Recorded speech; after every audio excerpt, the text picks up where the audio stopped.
So what I want to do now is, I want to go ahead and go over the screening tools that y'all will be using. And I'm not going to tell you how to deliver the tool. That's going to be Lee and David. We'll cover that with you. But what I want to do is give you more of a deep sense of why you're asking these questions, what the questions mean, what kind of information you're really trying to get out of a question.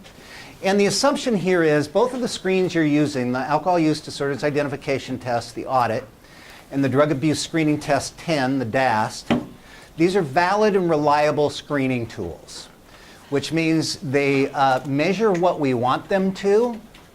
And if I gave them to everybody in the room, not only would it measure what I wanted, it would measure all of you accurately.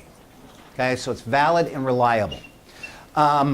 And that's a real important thing. So a lot of thought, a lot of work, a lot of time and energy goes into the development of these tools. And these tools are standard. They're public domain. They've been around for quite some time. And they really get at what we want to get at. So one of the things to think about is part of what doing a screening will do. It'll just give you a context for starting the discussion. It could be hard to walk up and say, Jonathan, let's talk about pot. It's a whole different if I say, Jonathan, can I ask you some questions?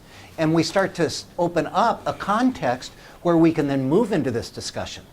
So some of asking the screening questions, that's really the start of your clinical process on some level, because you're interacting with a kid or with a patient or with a client or whoever.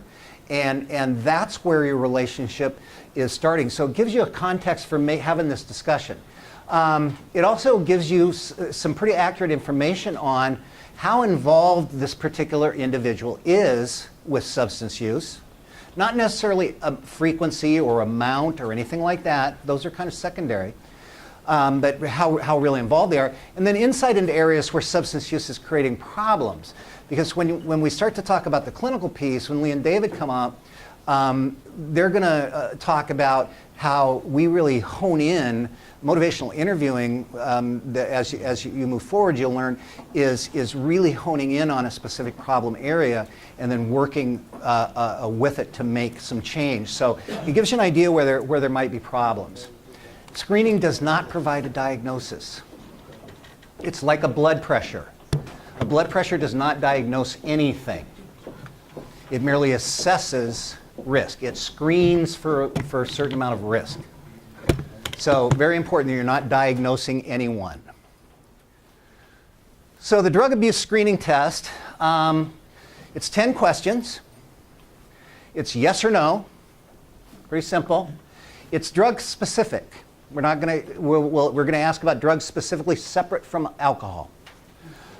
It provides clearly information on level of use, provides abuse and dependent symptoms. In other words, the symptoms, signs and symptoms from the DSM-4 for both an abuse diagnosis and a dependence diagnosis are actually rolled into some of these questions. And then, but the preface is, we're always talking about in the past 12 months. Okay? In the past 12 months. Have you used drugs other than those required for medical reasons? Yes or no? Pretty simple. Okay? If the answer is no, that's the rule out question. Now, I mean, with your kids, if you wanted to say, how about 24 months? I mean, you could certainly do that, but really what we're looking for is the last year.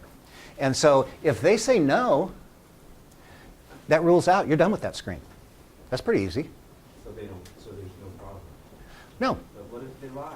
The clinical approach will allow you to sort of approach the kids in a way that is very non-threatening, that doesn't create a lot of resistance or a lot of pushback in general. And you'll also get skills for dealing with that.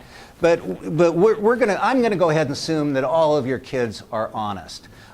Second question, do you abuse more than one drug at a time? This is really an involvement question. All we're asking is for level involvement. In other words, yeah, I smoke marijuana and take ecstasy, right? Or I take opiates, I take Vicodin, I like to take Vicodin and smoke a reefer together. I don't know, okay? But it implies more involvement. And also it implies a certain level of awareness about drug interactions, because usually what people are looking for is potentiating one or another. I took some cocaine, so now I'll take a Valium to take the edge off the cocaine, right? That kind of stuff. So it implies a certain awareness of drug interaction. Are you unable to stop using drugs when you want to?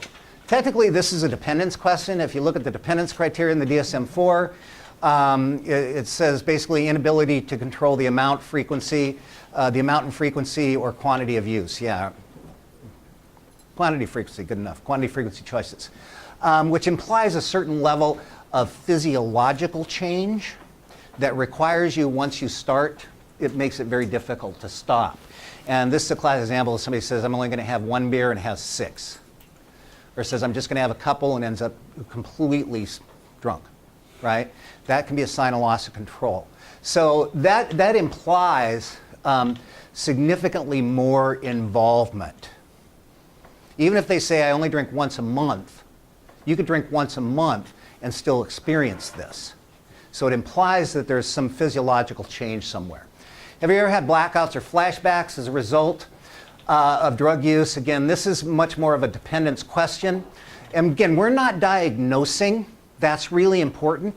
But these questions will give you an idea, assuming they're answered candidly, will give you an idea of involvement, right? So have you had blackouts or flashbacks? Again, this a blackout or a flashback, it's a psychological problem. If you can't remember what you did, it's a psychological problem that's caused by the drug use. If you have a flashback, it's a psychological problem caused by the drug use or exacerbated, one or the other. And so again, that's really a quantity question. You have to ingest a lot of something before you don't remember what happened, right? Okay, I wouldn't follow this up. Myself, I'm not going to say, so how many drinks did you have to get to that? I mean, I might, but generally I'm not going to. It just tells me they're very involved. They would use a lot when they're using if they've had this experience. Do you ever feel bad or guilty about your drug use? Implies awareness of a negative result or consequences. And this is going to be a really important question when we get onto the motivational interviewing piece, because this is something you can use to motivate. Wow, you feel bad, but you do it anyway. What do you make of that, right? And so that can be really useful. One of the things that in the old sort of model of therapy, or if you think at least psychological counseling, we were always trying to reduce anxiety in the patient. That's not generally our goal in this work. It's to increase the patient's anxiety, to increase their sense of discontinuity, of a disconnect. We want to point out the disconnect. You feel bad about it, but you do it. What's with that, right? That's a disconnect. Okay, so that can be a real important one. Do your spouse, parents ever complain about your involvement? And again, this would be technically an abuse question. The guilt question doesn't really mean anything. I mean, except, gives you good information. It's technically an abuse question, which is recurrent social or interpersonal problems. But the idea here is they're getting negative consequences. This may be a place to start your brief intervention. You said during the screen that your girlfriend really hates it. Tell me more about that. Right? You've got a place to start your discussion. You tell me, you mentioned when I asked you the screening question that you sometimes feel guilty. Can we talk more about that? And so you automatically are opening up this dialogue. Have you ever neglected your family because of your drug use? This is basically a failure to meet role obligations, and they might go, well, not my family, but I didn't show up for school. Great. Okay? Same thing. The idea is I was supposed to be doing something else. I was supposed to be being responsible, and I was irresponsible because of my use. Okay, that's what we're looking for. And again, that's another consequence. Geez, you said you lost a job because you didn't show up because you were, hungover. Can we talk about that for a minute, or would you mind talking about that? Right? Opens up a discussion. Have you engaged in illegal activities? Well, if you're smoking dope, yes, you have. There's no way not to answer that one, yes. And most people go, well, so you bought some of that legal marijuana. But again, it implies stepping outside of a social norm. One of the things that happens, and I'm sure you see this with your kids, is wherever the social norm is. For instance, this is really interesting. If we talk to kids on college campuses that are really binge drinking a lot, which is most of them, but if you talk to the real heavy binge drinkers and you say, how many other students on campus, what percentage of the students on campus drink like you do? Everybody. They'll say 75, 80, 90%, almost everybody, when in fact it'll be like 15%. See, their social norm is skewed. They don't have a sense of what's normal, right? And when you start talking about particularly illegal drug use, there's a lot of social norming stuff. Usually the first time kids step out of the sort of circle that's a social norm is with tobacco. Tobacco is a much bigger gateway drug than alcohol or marijuana, okay? Kids that smoke, much more likely to use alcohol and other drugs. And the reason is because they've already broken the law. They've already taken a risk. They've moved out of the social center, over a line. Does this make sense? Right. So it's easier than to take the next step, right? And the next step. So it's really a social norming question. Are you willing to do illegal things? It's asking about where do you think the norms are? You know, do you think it's normal to, I don't know, sell cocaine?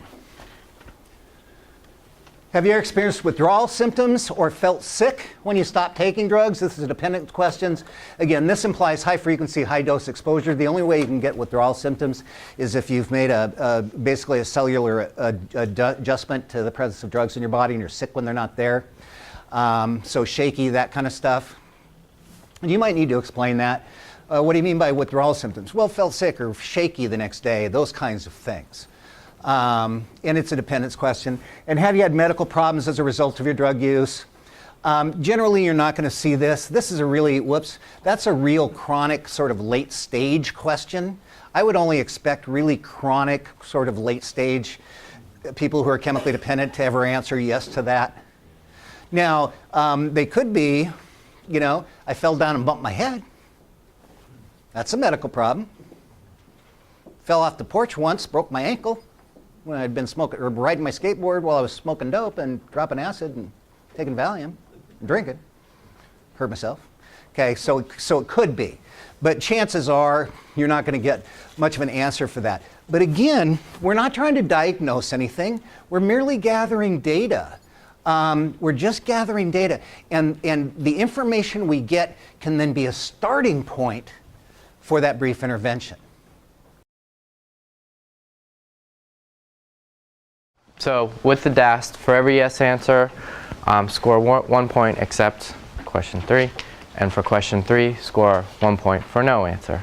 The research that goes into it says these are indicators. This is what Steve was talking about yesterday. He said, we're going to provide you with a tool that the research has been done, the evidence has been shown. These scores generally indicate these directions. Remember he said I can take 5 minutes and I'll be able to tell you what direction you're moving in. That's generally what this is showing us. You're doing this with the student. It's taking 5 to 10 minutes. The scores you're going to end up with, these are sort of what they indicate. It's really more about the interaction and the conversation and the way you present all this. The stuff that's more the meat of what we're doing. This is the tools. These 2 tools are the tools you're going to walk out of here with. But everything else that we've been talking about, we're going to spend the afternoon really synthesizing it. So like Lee said, don't get too caught up in this. So with a 0 score, we're not hearing about any kind of drug use. And so at this point, the suggested action is just to let them know you're here, you're available, this is something that you care about, and you're invested in them. And the idea too is that you're screening everybody. So this is, we take your blood pressure because we care about everybody. We're not targeting you for any particular reason. So the fact that you have good blood pressure, you want to reinforce that. Okay. So a score of 1 to 2, there's a low level of use. Now, policy-wise, that may have some implications for your program. So you need to figure that out. If you have a 0 tolerance policy, some use may have consequences. And that's going to be up to your program. But the idea with this is generally we want to pay attention, and that might mean have them check in with you on a weekly basis if you actually have a counselor on board with you. Maybe set up an appointment for the student to meet with a counselor if there's a program that you're partnering with.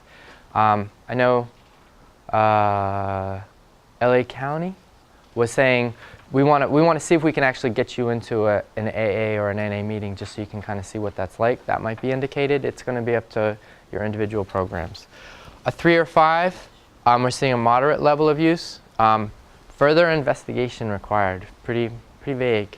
But the idea is that you want to come up with an answer for this. You want to have some kind of something to say we're going to take some steps. And in a setting where there are referrals, this is where you might begin talking about what they might be interested in doing. Action needs to be taken. What would they like to see happen, and you can collaborate with them on that. 6 to 8, a substantial level, and 9 to 10, severe level. Those are both where they need to be assessed by someone. They need to see a professional. That may happen earlier, depending on your programs. But really, once we start seeing use, we want to involve professionals who are trained in the field. And so that's where working out linkages and collaborative relationships in your communities are going to be really significant and important.